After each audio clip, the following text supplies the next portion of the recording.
The lion shows up and everyone starts running, you run with them. That does not work well in markets. In fact, you generally have to do the opposite. In your lecture on the basics of finance and investing, you mentioned a book, Intelligent Investor by Benjamin Graham, as being formative in your life. What key lesson do you take away from that book that informs your own investing? Sure. Actually, it was the first investment book I read. And as such, it was kind of the inspiration for my career and a lot of my life. Important book. Bear in mind, this is sort of after the Great Depression. People lost confidence in investing in markets. World War II. And then he writes this book. It's for like the average man. And basically he says that you have to understand the difference between price and value.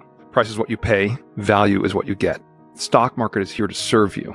And it's a bit like the neighbor that comes by every day and makes you an offer for your house. Makes you a stupid offer, you ignore it. Makes you a great offer, you can take it. And that's the stock market. And the key is to figure out what something's worth. And you have to kind of weigh it. The stock market in the short term is a voting machine. It represents speculative interests, supply and demand of people in the short term. But in the long term, the stock market's a weighing machine, much more accurate. It's going to tell you what something's worth. And so if you can divine what something's worth, then you can really take advantage of the market because it's really here to help you. And that's kind of the message of the book. In that same way, there's a kind of difference between speculation and investing. Yeah. Speculation is just a bit like trading crypto, short-term trading crypto. Maybe in the long run, there's intrinsic value. But many investors in a bubble going into a crash were really just pure speculators. They didn't know what things were worth. They just knew they were going up, right? That's speculation. And investing is, doing your homework, digging down, understanding a business, understanding the competitive dynamics of an industry, understanding what management's going to do, understanding what price you're going to pay. The value of anything, I would say, other than love, let's say, is the present value of the cash you can take out of it over its life. Now, some people think about love that way, but it's not the right way to think about love. Investing is about basically building a model of what this business is going to produce over its lifetime. How do you get to the value of a thing on the stock market? Sure. Companies. The value of a security is the present value of the cash you can take out of it over its life. So if you think about a bond, your bond pays a 5% coupon interest rate. You get that, let's say every year or twice a year, split in half. And it's very predictable. And if it's a U.S. government bond, you're going to get it. So that's a pretty easy thing to value. A stock is an interest in a business. It's like owning a piece of a company. And a business, a profitable one, is like a bond in that it generates these coupons or these earnings or cash flow, every year. The difference with a stock and a bond is that the bond, it's a contract. You know what you're going to get as long as they don't go bankrupt and default. With a stock, you have to make predictions about the business. How many widgets are going to sell this year? How many are going to sell next year? What are their costs going to be? How much of the money that they generate do they need to reinvest in the business to keep the business going? And that's more complicated. But what we do is we try to find businesses where, with a very high degree of confidence, we know what those cash flows are going to be for a very long time.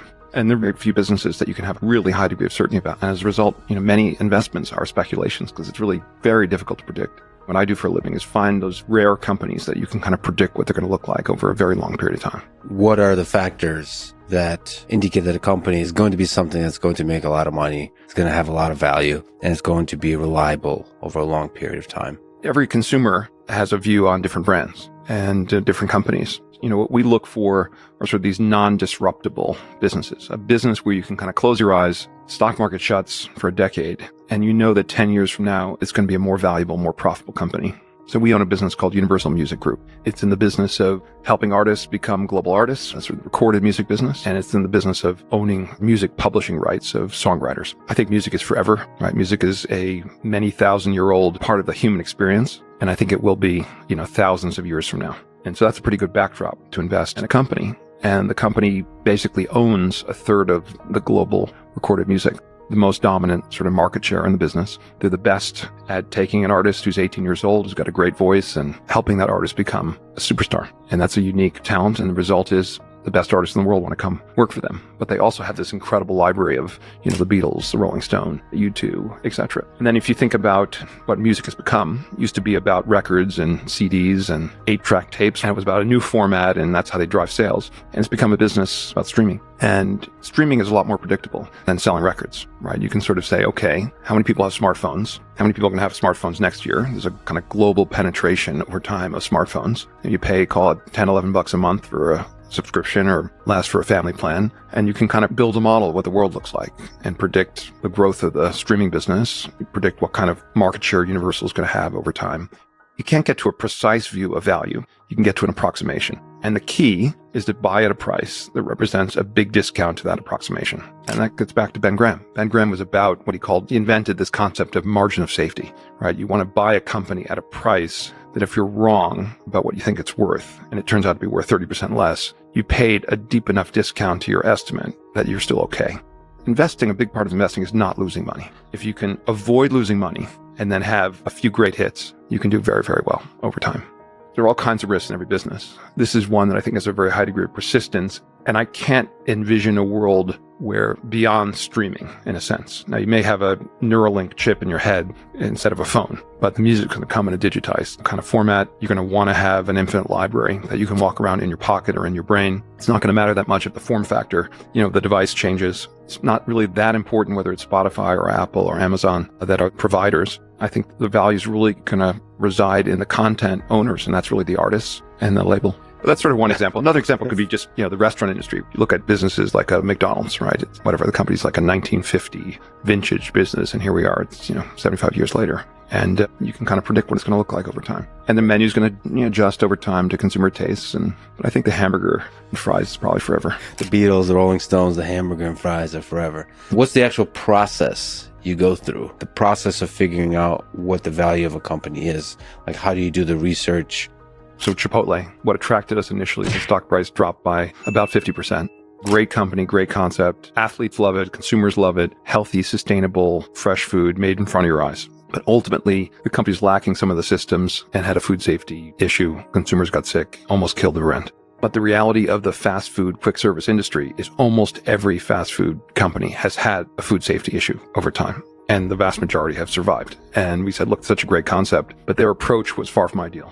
We start with usually reading the SEC filings. Companies file a 10K or an annual report, and they file these quarterly reports called 10Qs. They have a proxy statement which describes kind of the governance, the board structure. Conference call transcripts are publicly available. It's kind of very helpful to go back 5 years and kind of learn the story. Here's how management describes their business. Here's what they say they're going to do. And you can follow along to see what they do. It's like a historical record of how competent and truthful they are. It's a very useful device. And then, of course, looking at competitors and thinking about what could dislodge this company. If it's an industry we don't know well, we know the restaurant industry really well. Music industry, we'll talk to people in the industry. We'll try to understand the difference between publishing and recorded music. We'll look at the competitors. We'll read books. I read a book about the music industry, or a couple books about the industry. It's a bit like a big research project. And these so-called expert networks now, and you can get pretty much anyone on the phone, and they'll talk to you about an aspect of the industry that you don't understand and want to learn more about. Try to get a sense. Public filings of companies generally give you a lot of information, but not everything you want to know. And you can learn more by talking to experts about some of the industry dynamics, the personalities. You want to get a sense of management. I like watching podcasts. If a CEO were to do a podcast or a YouTube interview, you get a sense of the people.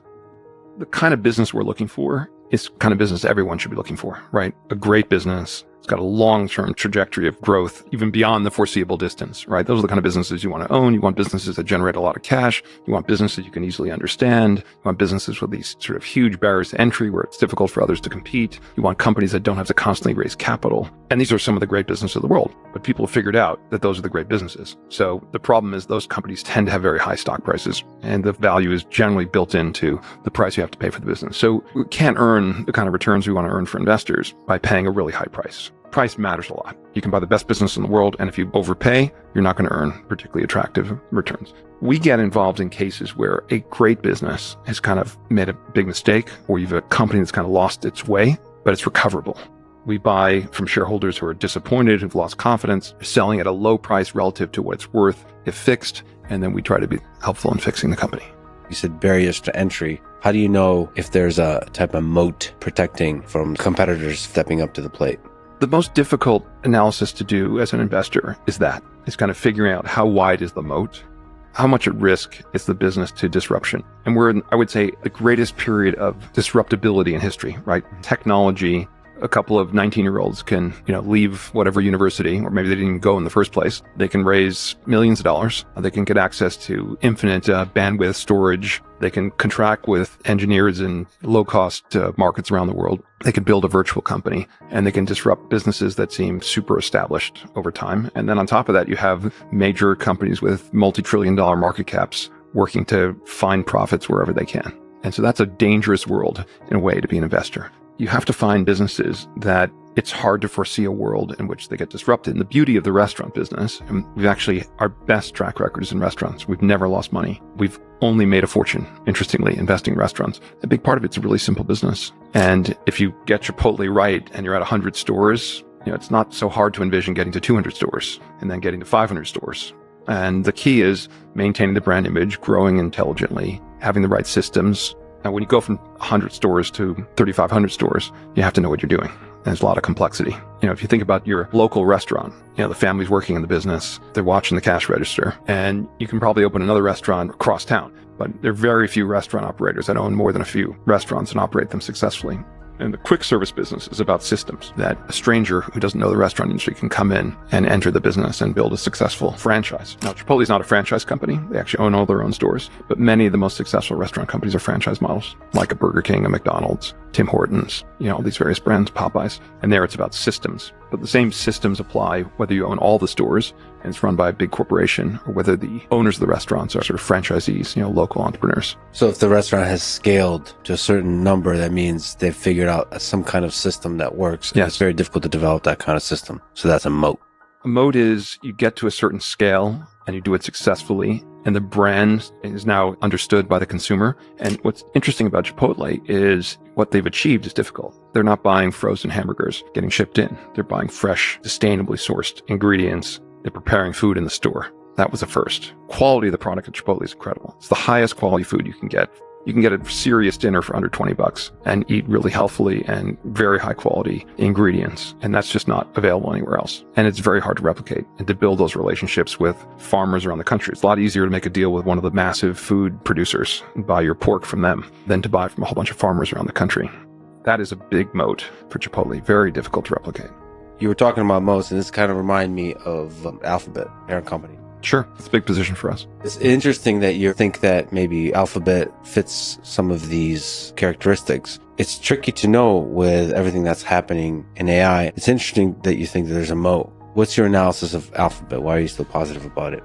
It's a business we've admired as a firm for 15 years, but rarely got to a price that we felt we could own it because, again, the expectations were so high and price really matters. And really the sort of AI scare, I would call it. Microsoft comes out with ChatGPT. They do an amazing demonstration. People are like, this most incredible product. And Google, working on AI even earlier, obviously Microsoft was behind in AI. That was really their ChatGPT deal that gave them a market presence. And then Google does this fairly disastrous demonstration of Bard. And the world says, oh my God, Google's fallen behind in AI. AI is the future. Stock gets crushed. Google gets to a price around 15 times earnings, which for a business of this quality is an extremely, extremely low price. And our view on Google, one way to think about it, when a business becomes a verb, that's usually a pretty good sign about the moat around the business.